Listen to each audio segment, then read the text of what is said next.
ഇന്ന് തെരുവ് നാടക ദിനമാണ്. ദേശീയ ദിനത്തിൽ തന്നെ ഇത് ആചരിക്കുന്നുണ്ട്. അനീതിക്കെതിരെ കലയിലൂടെ പ്രതിരോധം തീർത്ത വിപ്ലവകാരിയായ സഫ്ദർ ഹാഷ്മിയുടെ ജന്മവാർഷിക ദിനമാണ് ദേശീയ തെരുവ് നാടക ദിനമായി നമ്മൾ ആചരിക്കുന്നത്. തെരുവിൻ്റെ ശബ്ദമായി മാറി സഫ്ദർ ഹാഷ്മി അദ്ദേഹത്തിൻ്റെ ഓർമ്മ പുതുക്കുന്നു ഈ ദിവസം. തെരുവോരങ്ങളിൽ നിസ്സഹായരായ മനുഷ്യർക്ക് വേണ്ടി ഉറച്ച ശബ്ദത്തിൽ അയാൾ ഉറക്കെ പറഞ്ഞു, ഹല്ലാ പോൽ, നിങ്ങൾ ശബ്ദമുയർത്തു. ആ ശബ്ദം തെരുവുകളിൽ നിന്നും തെരുവുകളിലേക്ക് പടർന്നു. സഫ്ദർ ഹാഷ്മി ജനനാട്യമഞ്ച് അഥവാ ജനം എന്ന തെരുവ് നാടക സംഘത്തിന്റെ അമരക്കാരൻ. 19-ാം വയസ്സിൽ സഫ്ദർ രൂപീകരിച്ച ജനം അടിസ്ഥാന വർഗത്തിന്റെയും അടിച്ചമർത്തപ്പെട്ടവന്റെയും ശബ്ദമായി മാറി.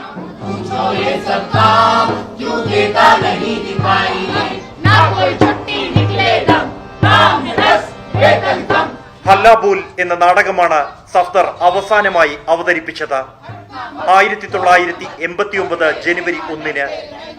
നാടകം പൂർത്തിയാക്കാൻ സഫ്ദറിന് സാധിച്ചില്ല. രാഷ്ട്രീയ ഗുണ്ടകളുടെ ആക്രമണത്തിൽ ജീവൻ പൊലിഞ്ഞു. എന്നാൽ സഫ്ദർ മരിച്ച് 48 മണിക്കൂറുകൾക്കകം ഭാര്യ മൊളോശ്രീ ഹാഷ്മിയും സംഘവും ജണ്ടാപൂരിൽ കളിമുടങ്ങിപ്പോയ അതേ തെരുവിൽ ഹല്ലാബോൽ അവതരിപ്പിച്ച് പൂർത്തിയാക്കി. ഇന്ത്യൻ ചരിത്രത്തിലെ തന്നെ ഏറ്റവും പ്രധാന തെരുവ് നാടക അവതരണങ്ങളിൽ ഒന്നായിരുന്നു അത്.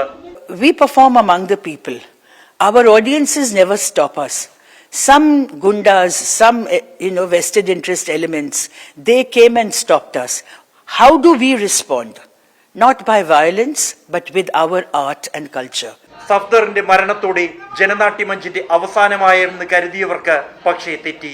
അരികുവൽക്കരിക്കപ്പെട്ട ജനതയുടെ അടിസ്ഥാന പ്രശ്നങ്ങളെല്ലാം ജനനാട്യമഞ്ചിന്റെ കലാസൃഷ്ടികളായി. Writers, painters, intellectuals, they all felt that Safdar's memory should be remembered by doing more theatre. An artistic declaration that 12th April will be observed as National Street Theatre Day. In 1989, 12th April, there were 30,000 groups performing across the country.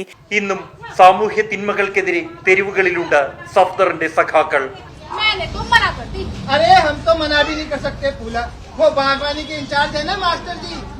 Safdar എന്നാൽ Persian ഭാഷയിൽ പ്രതിബന്ധങ്ങളെ അതിജീവിക്കുന്നവൻ എന്നർത്ഥം. സ്വന്തം പേരിനെ അന്വർത്ഥമാക്കിയ മനുഷ്യനായിരുന്നു സഫ്ദർ ഹാഷ്മി. മരണത്തെ പോലും അയാൾ അതിജീവിച്ചു. പോരാട്ടത്തിൽ ആയുധത്തെക്കാൾ മൂർച്ച ആശയങ്ങൾക്ക് തന്നെയെന്ന് സഫ്ദറിന്റെ സഖാക്കൾ ഇന്നും തെളിയിക്കുകയാണ് തെരുവുകളിൽ. ജിജീന്ദ്രനൊപ്പം ബൽറാം നെടുങ്ങാടി, 24 ഡൽഹി.